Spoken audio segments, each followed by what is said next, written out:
Hello everybody, this is Condor Games and welcome to the channel.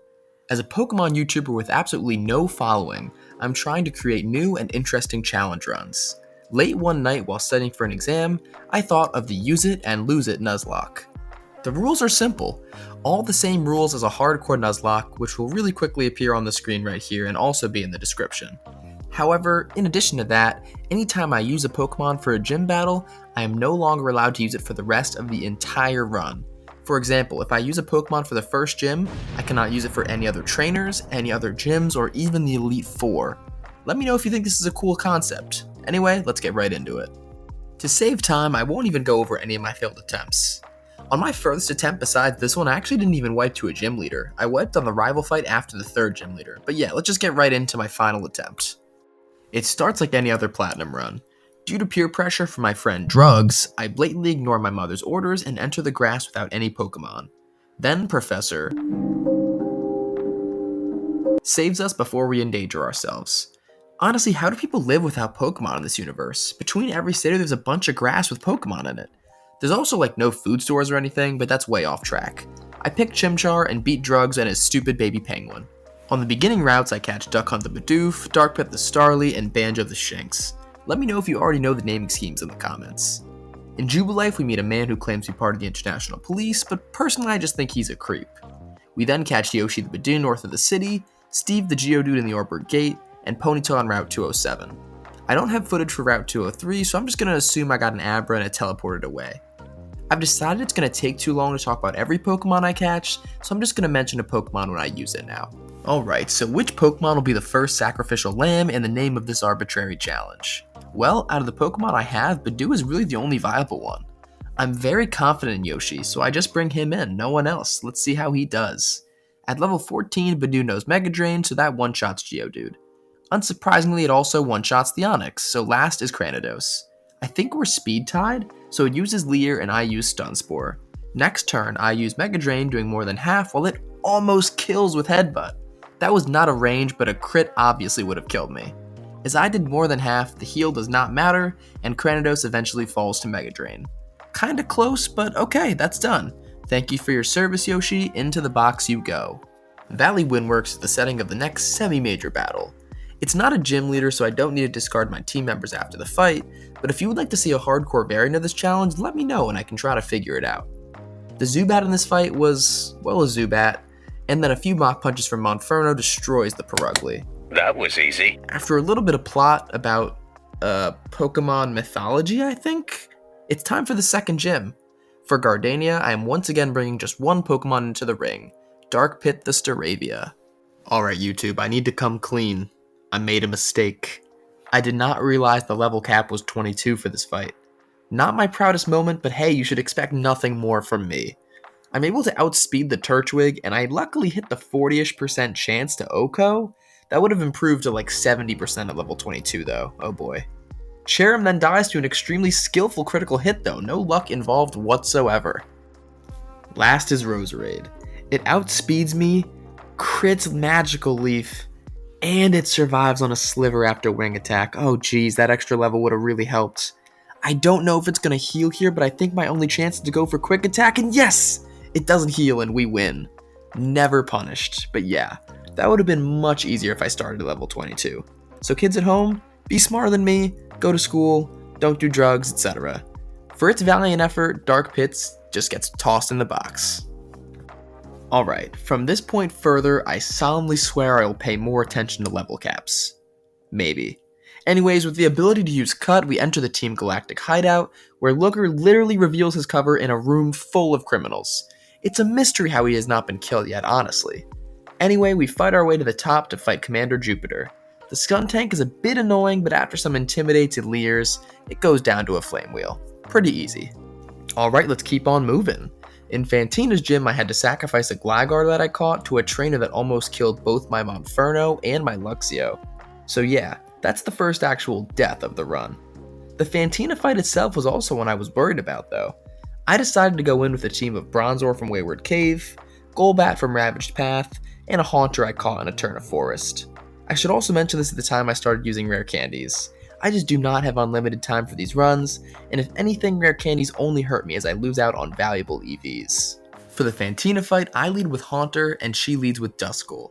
Duskull goes for Shadow Sneak doing 26 HP, while I go for Shadow Punch doing about 3/4. But here I made another big mistake. I go for Sucker Punch not thinking she would heal, but she does, and Sucker Punch obviously fails. Shadow Sneak doesn't crit, yes, and I'm able to kill Duskull with a Sucker Punch. Her Ace Miss Magius comes out next, and I made sure in my training that I outsped it. I use Curse and sacrifice Haunter, as it's the only way I can really envision taking this thing down. I send out Bronzor as it's my only Pokemon that can tank hits relatively well. As I mentioned, the goal was to stall. I go for Hypnosis, but I miss, and that's a bit scary. I think that my best choice is to try again, and we're able to avoid the crit and Hypnosis hits. Let's go! She goes down to 1/4 health, but heals back to about half with a Citrus Berry. I then go for Extra Sensory, hoping that it plus Curse would kill, but it does so little damage. She survives, and then she heals almost back to full HP the next turn. Dang it, that is not what I expected. At least we still get another turn of Curse while she heals though. Okay, it could wake up here, but it doesn't, and another Extra Sensory plus Curse takes it back to red health. Miss Magius wakes up the next turn and kills Bronzor, but that's okay. It dies from Curse, and our last Pokemon Golbat has an easy matchup against the Haunter. In fact, one critical hit bite is able to take it out. Another scary fight, but I was okay taking risks this early in the challenge. If you were wondering, I don't think Golbat would have outsped Miss Magius, but maybe with the right nature and IVs it could have. It could have tanked a hit too though, so I think we had a pretty good shot of winning that fight. Now, the gym battles are the main show here, but this next rival fight is notoriously hard, so I'll summarize it.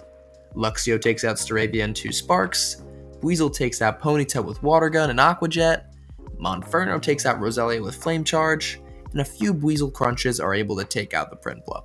In between the next gym, we catch a few Pokemon to be used later, like Chansey and Ralts, we hatch Togepi, and evolve an Abra we caught. After successfully conquering another puzzle made for baby 5-year-olds, we lead with a Noctowl which we caught on Route 211, which is probably not a Pokemon you've seen in a lot of Gen 4 Nuzlockes. Its Air Slash easily takes out Meditite, the Monk Monkey first. Next is Big Muscle Chad, and it is able to survive with a crumb of HP after an Air Slash, but luckily it misses a Rock Tomb, so we're able to take it out on the next turn. Her last Pokemon, Lucario, actually doesn't suck like the first two do. It goes for Force Palm doing 52 damage, and then I set up Reflect, so now Force Palm is going to do much less damage. Over the next few turns, we exchange Force Palms and Air Slashes. Its last Force Palm is actually able to take me down to 5 HP, but she doesn't heal, and I can finish it off with one last Air Slash. A crit on Rock Tomb or Force Palm would have caused some troubles, but as long as the Reflect was still up, it probably would have been fine. I brought Kadabra into this battle in case of some bad luck. It could have outsped and cleaned up the mess if necessary on the Lucario. Well, Kadabra, you did nothing but still earned yourself an early, permanent, non-consensual retirement. Congratulations! Alright, next we head over to Pistoria City to fight the fat surfing cosplayer. Before entering the gym, we were stopped by our coked up best friend, Drugs. His last battles have been a little bit tough, but do you think this one's going to be? If you guess no, you're correct. Staravia dies to Luxray, Ponyta dies to Buizel, Roselia dies to Monferno, and Empoleon dies to Gardevoir's Magical Leaf. That battle was easier than getting a frat dude to talk about cryptocurrency. Now it's time for the Crasher Wake fight. Let's go. He leads with Gyarados, and we've brought our trusty Luxray into the fight. Gyarados hits Waterfall on the first turn, but Quad Effective Spark obliterates the Dragon Flying Water Terra type? Quagsire is next up, and that's why we brought our second Pokemon, Gardevoir, because of its ground typing. We switch into a Yawn, but we were able to set up Reflect before falling asleep. Lucky for us, we equipped a Chesto Berry, and, well, I guess it wasn't lucky since I planned it, but yeah, next turn, we were able to hit a Quad Effective Magical Leaf, which obliterates the goofy boy. At this point, I'm fine just keeping the Gardevoir in against Floatzel until it faints. It outspeeds and hits Crunch for 48 HP, and we retaliate with a Magical Leaf that does more than half. Even after the Citrus Berry, it's still under half. Okay, we're probably gonna faint here, but no! Low Roll Crunch actually lets us survive at 2 HP, and we're able to kill with another Magical Leaf. Okay, Gardevoir, way to clutch, good stuff. So with this battle, we lose another 2 great team members in Luxray and Gardevoir to the box. As we make our way out of town, a galactic grunt commits a literal terrorist attack with a fucking bomb. The old villain teams in Pokemon were literally criminals, bro. Like the Gen 8 and Gen 9 evil teams are really just cosplaying losers in comparison. Anyways, we chase the Grunt through several cities, beat his singular Krogunk in battle, and get the secret potion from Cynthia afterwards. As we clear up the Psyduck horde, this is a good time to mention some of the Pokemon I've caught along the way that I now plan to use on my team in between gyms. I caught a Quagsire on Route 212, and a Houndour on Valor Lakefront, which has now been evolved into a Houndoom. So yeah, they're on my A team now and will be used for some upcoming gym battles as well as in between gym battles. Cyrus tries to beat us up for looking at art in a cave or something, but his team is not too hard yet. I guess our Gyarados could have died to a crit drill peck from Murkrow, but yeah, we live to tell the tale. After that, we get the ability to use Surf, and that allows us to get to our next destination, Canalave City. And surprise, surprise, time for another rival battle. Again, we're going to keep this one quick as it doesn't really matter to the whole use it lose it aspect of the challenge, and I'm working on making these videos shorter.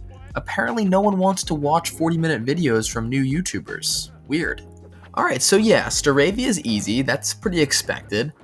Ooh, Horace Empoleon goes down in 2 Earthquakes, that's really good. Roserade goes down easily to Infernape, alright, this is expected.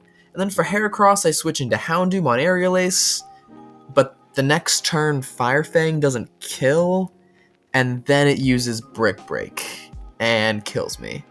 Well yeah, that was pretty dumb. Infernape finishes off the Heracross, and the Rapidash stands no chance. But gone but never forgotten Houndoom, 2022 to 2022. Alright, and with that, we're gonna just go right to the Canalave City Gym. Can you believe we're already going to the 6th gym leader? I'm definitely pacing this video better than previous videos. But yeah, we're gonna challenge the gym leader with just one trusty Pokemon in our steed, our Floatzel, named Greninja. We teach it Surf and Dig before challenging Byron. Byron's Magneton is usually scary for a water type, unless you OHKO it with Dig. Side note, I feel bad for those 2 magnets at the bottom. They just have to stare at the ground while the top one is the star of the show. It really sucks for them. Anyways, after that, Steelix dies to a Surf, and the next Pokemon, Bastiodine, dies to 2 Surfs, even after its berry. Wow, yeah, we did that Gym Game Champ 3000 style, didn't take any damage. Nice.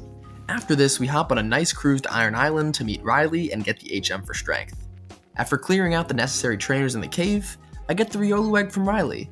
Well, actually I had 6 Pokemon on my party, so I had to leave, deposit a Pokemon, and then get the Riolu Egg, which we were immediately able to hatch with some mindless biking. After another bomb goes off, we make our way to Valor Cavern.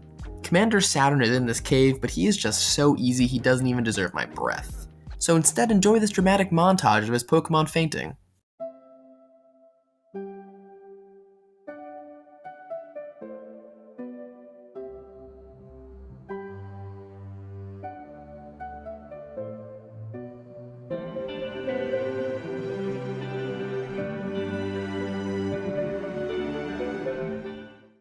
Alright, blah blah blah, you guys know the plot here and it's just not that hard. We go to Lake Verity and the Galactic Grunts are really easy because I had a pretty unbeatable strategy for the double battles. I just used Gyarados with Surf and Quagsire with Earthquake and the ability Water Absorb. Those are some pretty MLG strats, huh?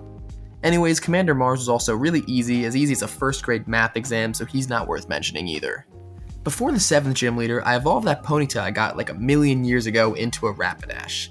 I struggle my way through Fuego Ironworks to get the TM for Flamethrower. The TM is in like the middle of the area and it took me like 15 minutes to get there. Anyway, with these preparations complete, roll the tape for the 7th gym leader. I don't seem to remember her name though. We actually pull up to this fight with Rapidash and the Blissey we evolved from our Chansey. At level 44, Rapidash is able to outspeed the first Sneasel and OHKOs the frail bastard with Flamethrower. That's gotta be a painful way to go out thinking about it. Anyways, next is Piloswine and it also dies to just 1 Flamethrower.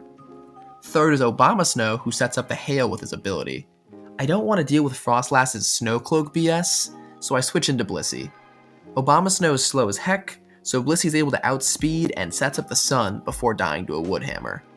Rapidash then comes back out and kills Obama with 1 Flamethrower. Last is Frostlass, and despite outspeeding and setting up a double team, Rapidash is able to kill with Flamethrower to end the fight. I was holding a wide lens with Rapidash to boost my odds of hitting that Flamethrower as well. With those 2 Pokemon in the box, our total is up to 15. That's definitely more than you see in the average Nuzlocke, but luckily we only have 1 gym left. Then we can assemble our team for the Elite Four.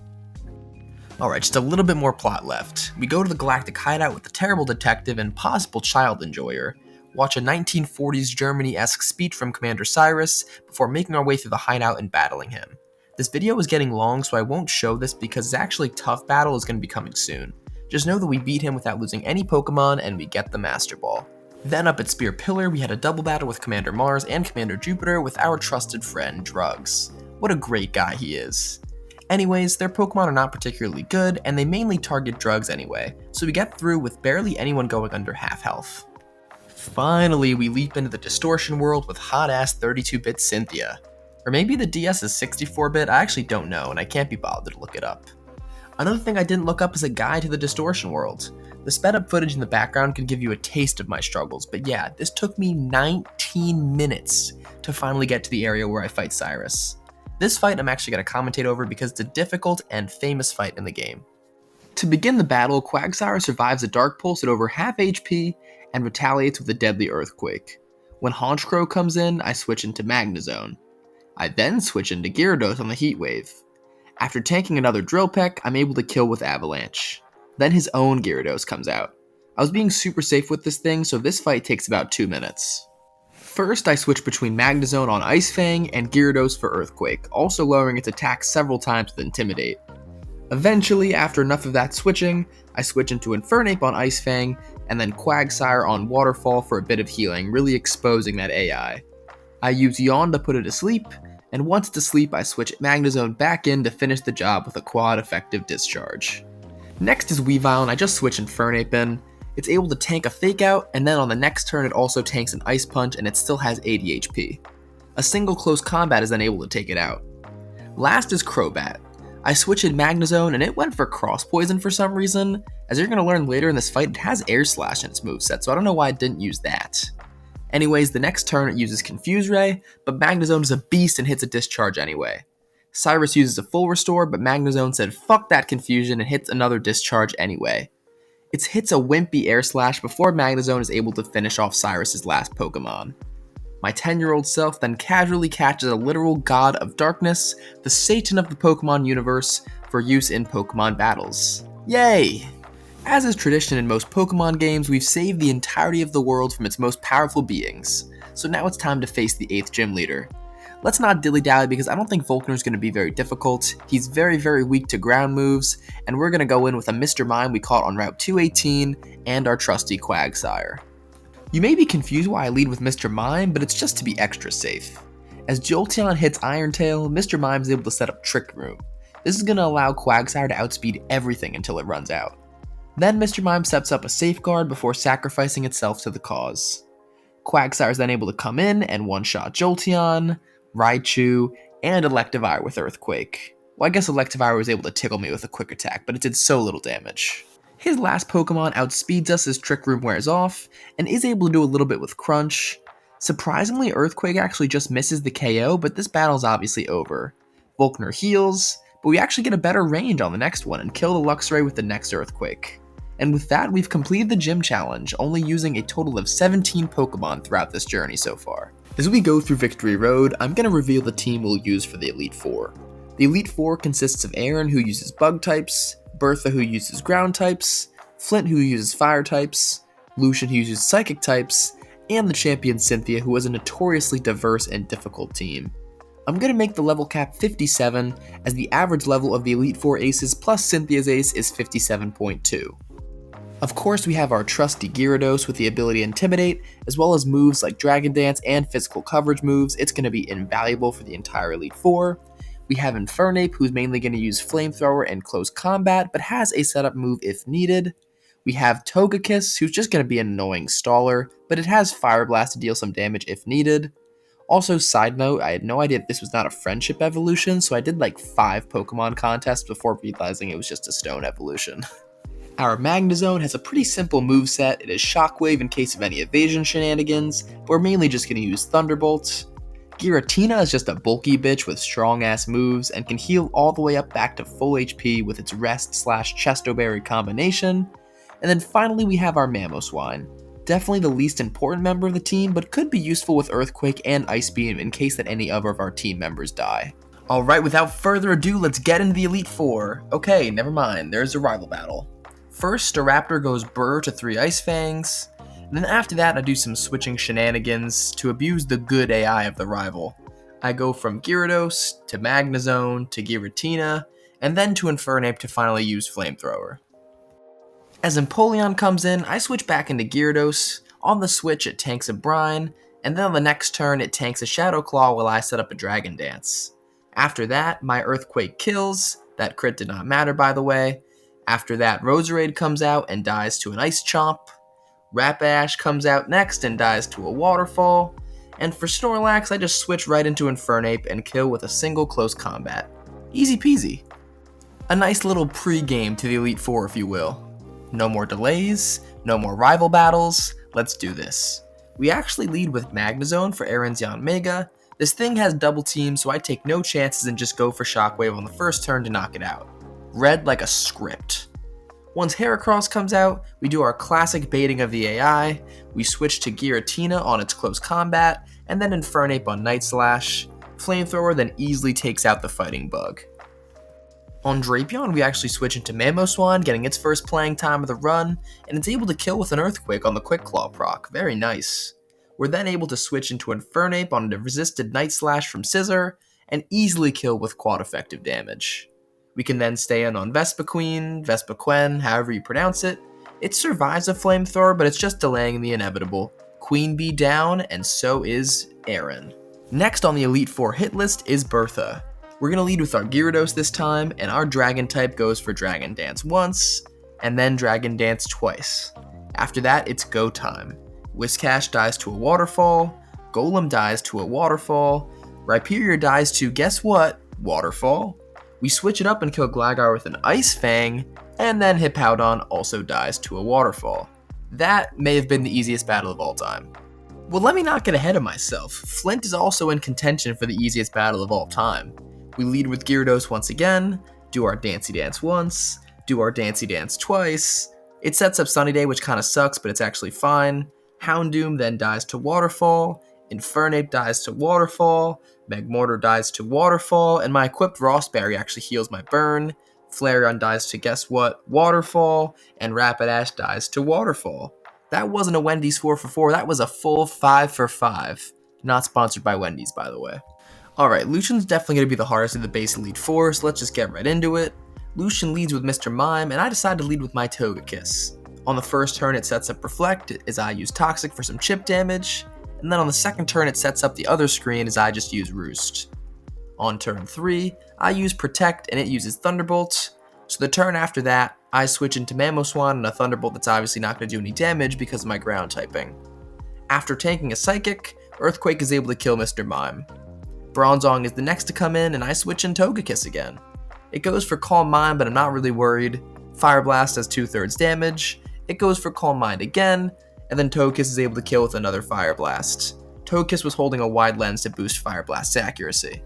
As Gallade comes out, Giratina is easily able to switch into a Rock Slide, and on the turn after that, it's able to hit Gallade with a Shadow Ball that does about 2/3, and Gallade goes for a Psycho Cut doing about 1/5.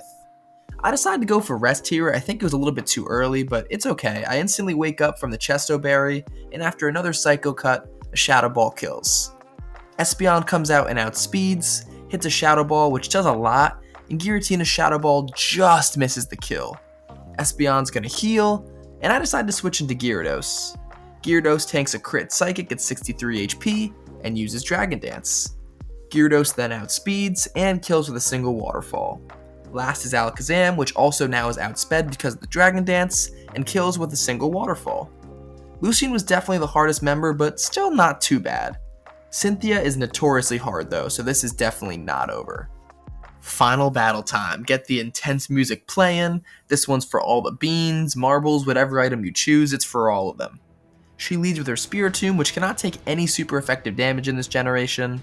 I lead with Mamoswine and set up rocks. I see it's going for Shadow Ball, so I take the free switch to Togekiss.